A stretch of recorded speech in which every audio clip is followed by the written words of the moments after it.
everyone, my name is Alison Rector. I brought some of the tools that I use in my studio so you can see a little more about how I work. And this may be something that you all are already familiar with. This is called a value strip, and it's basically a gray scale starting from white, white, white, all the way down to black, and all the stepping stones in between. And this, you could make this value strip with 50 steps or 10 steps. But when I start to do a painting, before I think about color, I think about the value. So, if I'm going to paint this little sculpture sitting here, I'll think about, okay, where is my darkest dark and this? And where is the lightest light? And what's in between? And just understanding that simple thing of the black and whiteness helps you understand form. And it makes it a lot less overwhelming than thinking, how am I going to start to add thousands of colors when I'm composing my picture? So I start by doing a value study. And then I actually do little small paintings like this. I'll pass these around. And this is the term that was just on the wall. It's called a grisaille. And a grisaille is a classical term that's used in artwork, has been used for many centuries. It comes from the French word gris, which means gray. And so it's a gray and white, black and white, in this case brown and white, value study. And these really are like my drawings. This is the kind of thing I might do a smaller version of when I'm starting a painting. And I'll pass these around. If the grisaille looks like it's interesting and like there might be something there, then I can add the color and I can find out, this picture really doesn't have a lot going for it, or I already like this one a lot and I haven't even started to put color in. So you can feel free to pass these around. These, okay, let me just say, these are pieces of masonite, very portable. These are on linen, so these are easy to carry to whatever site I'm painting. And, so the paintings that are in this show, actually, I think pretty much all of them have that brown and white, gray and white grisaille layer underneath the layers of color paint.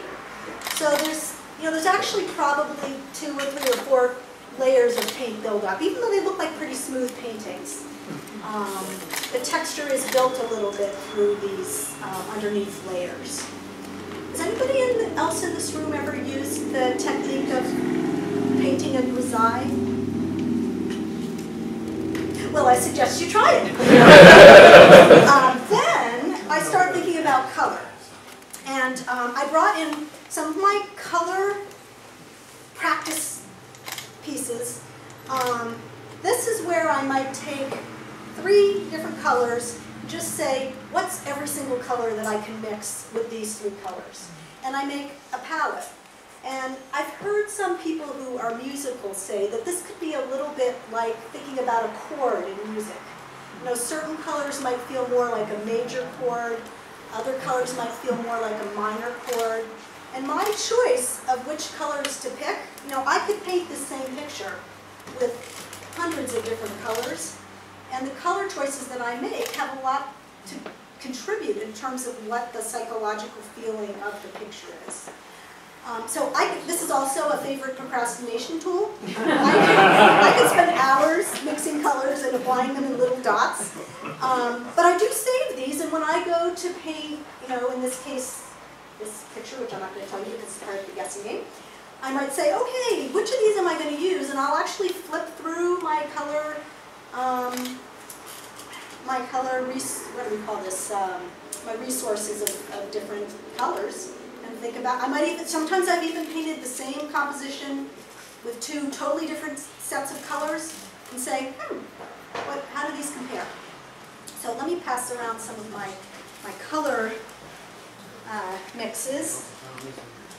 And so that's kind of, I think that's it for the technical part. And so I started working on these library paintings about a year ago, and my first goal was to visit every Carnegie library in Maine that I could. And we have 18 Carnegie libraries in Maine. They were funded by the philanthropist Andrew Carnegie. I was told I should pronounce it Carnegie, not Carnegie. And a lot of them were built in the early 20th century, 1810, 1820. And so I put the points on the map for Maine, and whenever I was going somewhere, I'd say, what libraries can I hit on the way? And the first ones I went to, I kind of tiptoed in and spent time looking, drawing, didn't talk to anyone. And then gradually I started at least trying to meet the director of the library and talk to them about their building. And after a while, oh, I also went to speak to our Maine state librarian, Linda Lord, in Augusta. She was very helpful, and she's kind of a neighbor. And she told me to get in touch with Earl Shuttleworth, our kind of our state historian who's at the Maine Historic Preservation Commission. They've done a wonderful history of library buildings in Maine. And once I got the ball rolling, people kept saying, you've got to visit this library. This is a terrific library. And I'm really interested in the older libraries and finding the quiet, kind of atmospheric spot in the library. So I think that that's all that I really wanted to say, because I'm sure the other things will come up in the questions. And after we have a few questions, we'll have the contest. What drew you to libraries? Well, my interest in the public buildings, and the title Shared Quiet does come from kind of a pet peeve of mine, which is it's getting harder and harder to find places of quiet. And that really, I can go off on a little bit of a tangent here, but it really bothers me when I'm in an airport and the only place I can sit has a television and I can't find a place that doesn't have a television. But that's a separate topic. So I appreciate it. It's not right. Yeah. And I think you all agree that we have to search for moments of quiet. And I love libraries. I've always enjoyed them. And I think I heard a piece on NPR about the history of the Carnegie libraries. I thought, oh, I don't know anything about that. I wonder if we have any in Maine. And once I started, I just got hooked. That, by the way, just knowing where you went to school, that reminded me of the Athenaeum from somebody right down the street from where you went to school. Yeah. It's the gallery and the chairs, and it's not the same building, but have you ever been in it? It looks a lot like that too. Yeah. I wonder if that two-tiered with the wraparound, is that an Athenaeum style? Could very well be. Like that. 19th century. Yeah, because Hartford and Providence are both like that. Is that right? Yeah. Well, and it's like that in the Carnegie Library in New York.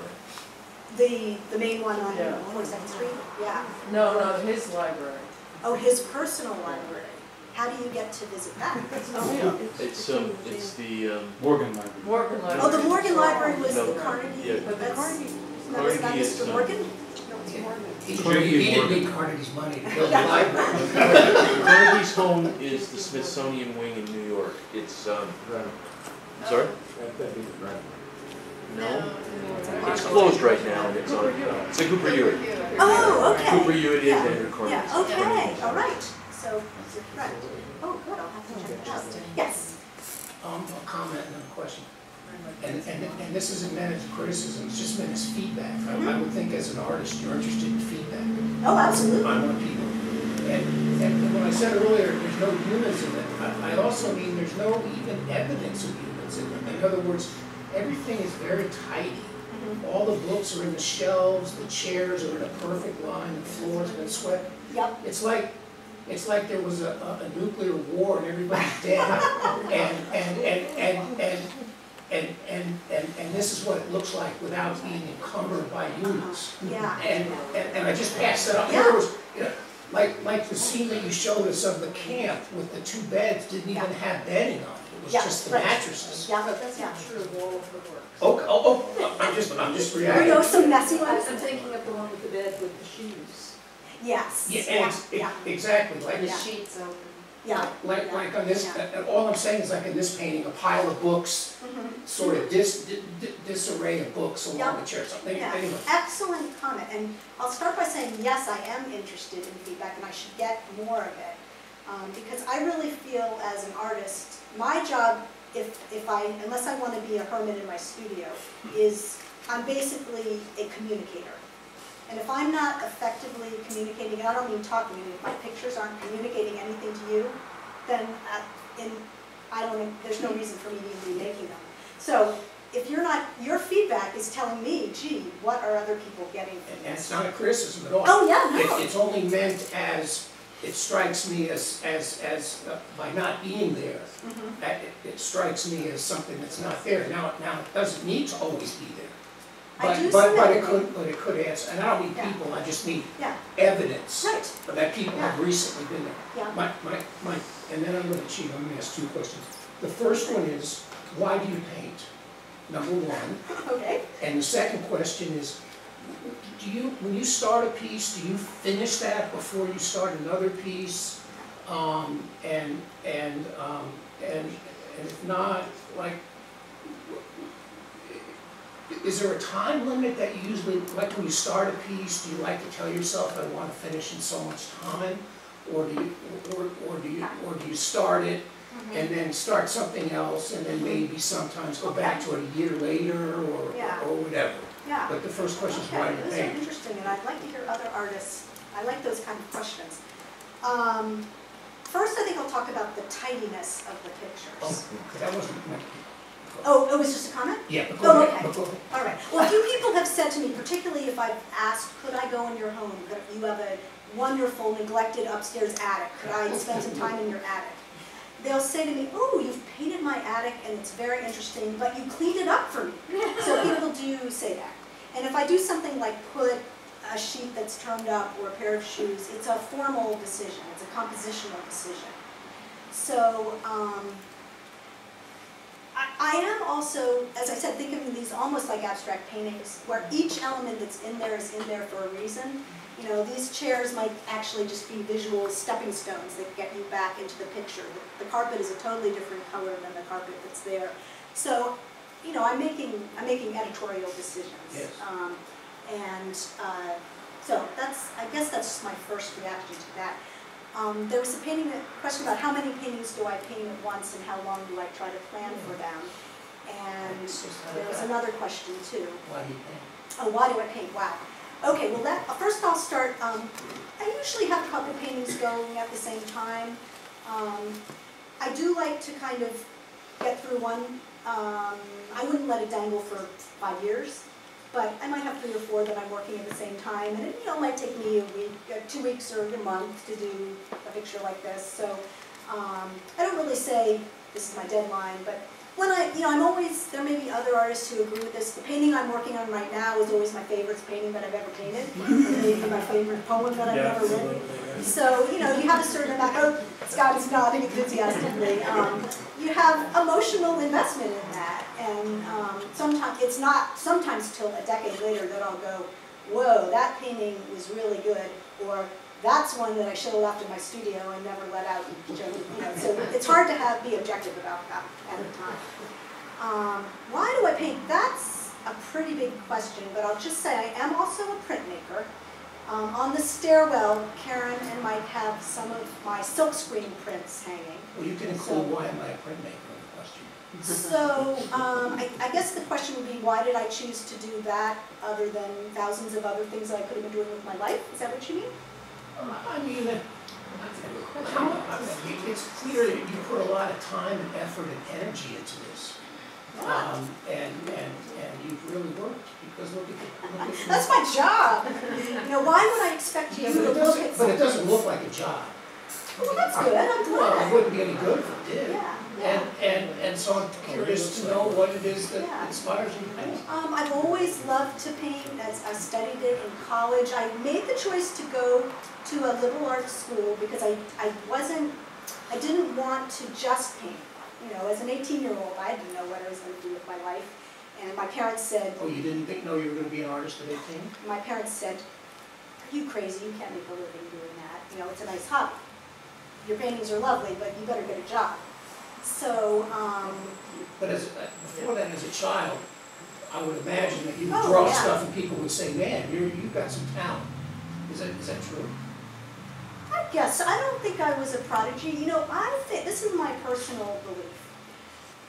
Artistic inspiration is great. If you get a lightning bolt that strikes you and you write a requiem, that is a glorious thing. But just like any other job, most of it is sitting down and spending hours doing the work. And I had a friend who was a fiction writer, Reynolds Price. He was a well-known novelist who lived in North Carolina. And he said that it was kind of like exercise. You had to write every day, be primed, have, know how to sit down, focus, put a sheet in front of paper in front of you, start writing. And if you had practiced that every day and had your tools ready to go, then when the lightning bolt came, you could say, I know how to do something with this. But, the kind of popular misconception that you're, drinking in Parisian cafes and then suddenly you create a masterpiece. That's wonderful, but I don't have enough ability to do that. I need to slog through it and enjoy the slog, but does that answer your question? Yeah, I think the best thing I ever heard anybody say like that is that art and literature are 99% perspiration and 1% inspiration. Yeah, yeah. I think that so many people figure that you sit down and see this in your head and it somehow comes out. I can't imagine. I always wanted to be a painter. I had no talent that way at all. But I know that I always find that writing is just a revelatory thing. You start, you don't know what hell it's going to end up. And when you get to what you think is the end, you stop. And I can't imagine how many hours it would take to. I mean, if I spent my whole life, I could do that painting. So that's what I think people misunderstand a lot about painting. Whenever I go to their studios, I get 4 or 5 things going, and they're saying, if I only had time to finish this one, I'm working on this. I'm doing how much work it is. Hard I think work. some people. My question was, like you said, 99% perspiration. Yes. But yet, if your heart's not in that perspiration, you're not going to do that. You're not going to do that. Oh, absolutely. And I was just wondering for you, my heart what it is is, but what it is that makes you keep coming back. Well, Is it's it really hard to say, but I have is it heard. people saying, "Oh man, that's the greatest painting I've ever seen"? It's got to matter to me. I have heard other artists say that there's really nothing else that I could be doing.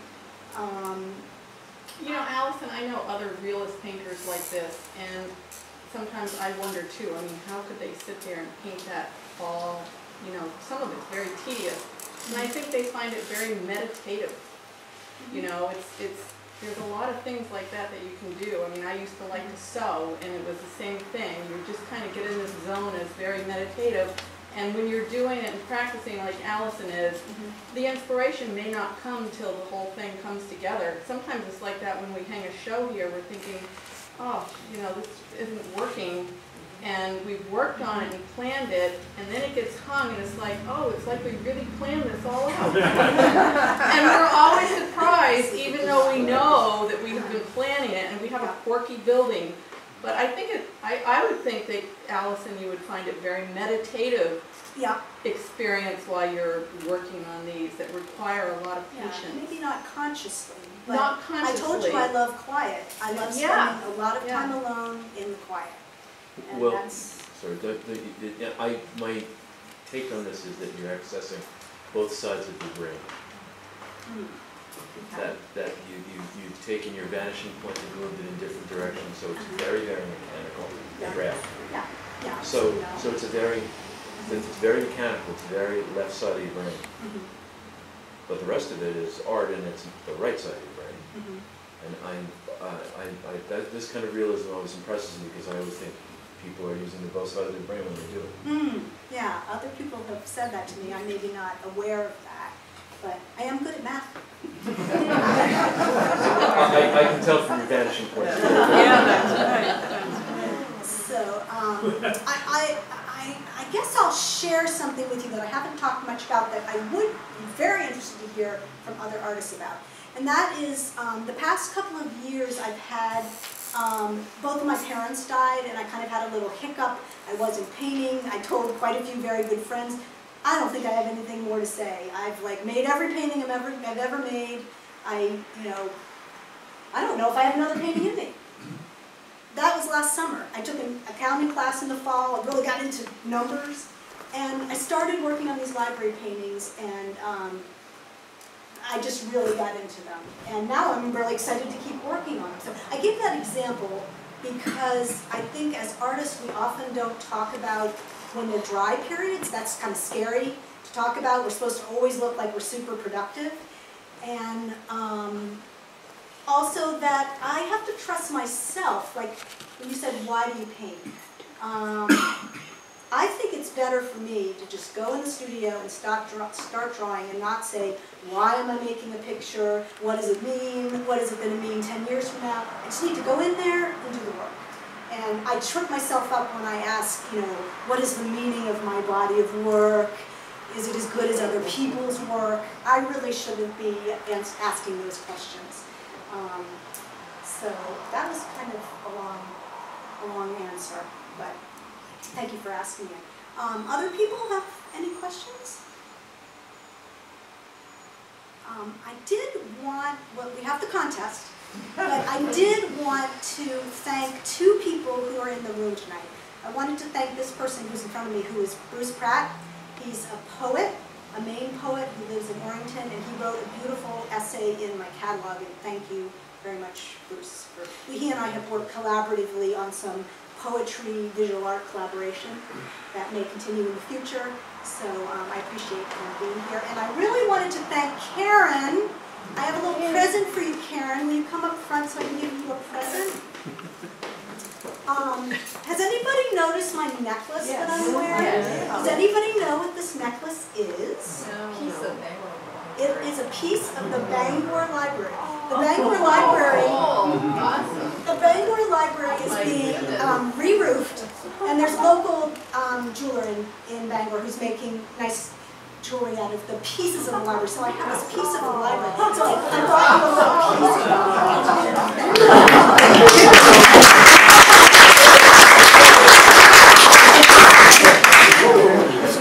it's a little pin, but it's the beautiful. The story I heard. Good as a pin, I can also share and wear it. Oh, a top hat! Good, because I didn't get another present from my and I thank her. And the story I heard was they were going. I guess the copper was being recycled or, being thrown away, and they grabbed some of it. So if you were interested in the quiz, what I wanted to do, I actually brought some pieces of paper, which is called Guess the Library, Guess a Name. But I'm curious. Oh, you know the answers. We don't have to be this formal, but if anybody thinks they recognize any of these libraries,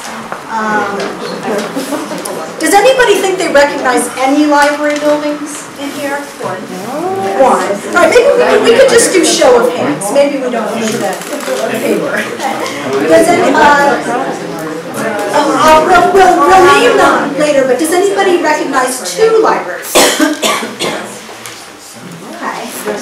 Quite a few, yes. And I'll come back to you. Does anybody think they recognize three libraries? Okay, so let's stop with the people who know two. Oh, we have some missing, yeah. Will you tell me which libraries you think you recognize? Eastfield, Eastfield, which was here, but Yep. I think we came the other day. Yep. And Stonington and Blue Hill, actually. Three. And which one is the Blue Hill? Back there. On the left. On the left. Correct. All right, she has. Who else thought they recognize? Yes. Milo? Milo is the one. This is Milo. Yep. Wow, that's an unusual one. And Somesville? That's Stonington. That's Stonington. Yeah. And Somesville was on the wall there. Third one in on the wall. Okay, so you also got 3. I think there was another hand for 3. Anybody else who could? How about the people who knew 2? Have we already covered the 2, or is there any that haven't been identified that somebody noticed? Yes. Ellsworth? That is Ellsworth. Yep, that is the office of the director. Yes. Alison, is this Camden, first one on the left? That is not Camden, although I think architecturally it shares some features with Camden. That is the Pittsfield Library, both interior and exterior. It has a wonderful rotunda that has an incredible mural on the ceiling of the rotunda. And the interior of the one in the middle there, is that Jessup? That's a Jessup in Bar Harbor. Yeah. Yeah.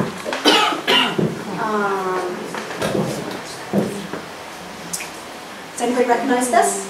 That's Blue Hill. No? It's not Blue Hill, but a good guess. This is the Rockland Public Library, which is a Carnegie library. And there's a, Karen just hung up Belfast, which is not a Carnegie library. Molly is sitting, that's the first one I did, that's the Oakland Public Library, just west of the Augusta area. So, yeah, well, great. And then in the back we have, on the right is the Waterville Library, the one with the arched doorway, and that is a Carnegie library. And the one in the center is the Bangor Public Library.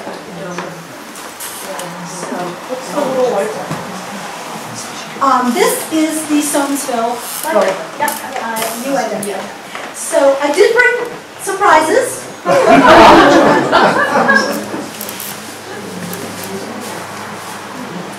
And let's see, I had a 3 and a 3, and who was the 2?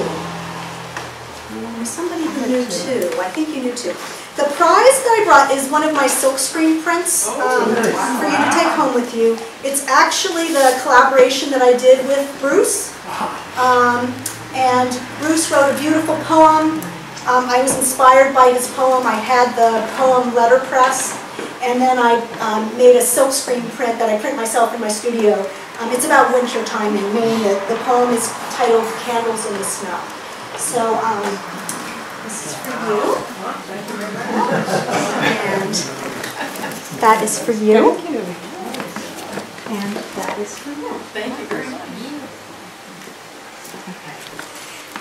I really appreciate you all coming. I have never had this many people come to hear me speak about my work, and it really means a lot to me. So thank you.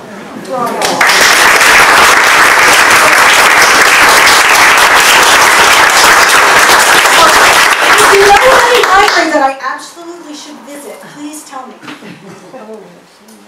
Maine College of Art Library. It's the old Porches building in Portland. Oh yeah, not the Baxter building, No. but the Porsche's building. Okay, I've been in the building, but I haven't been into the The library. interior is, Which floor is it on? it's the second floor. Second floor. Yeah, yeah, okay, so noted. Farmington Library. Okay, yeah. I think that's been recommended, and I will, there's other reasons to go to Farmington, so, yeah, Bruce. Yeah, the library of John Baptist. It's beautiful. Oh, It's set up yeah. a little bit in that Athenaeum style. Yeah, okay, Wow. It's a really nice room. It's not as ornate as that. yeah, Goes back excellent. to 19. Great, well, thank you very much.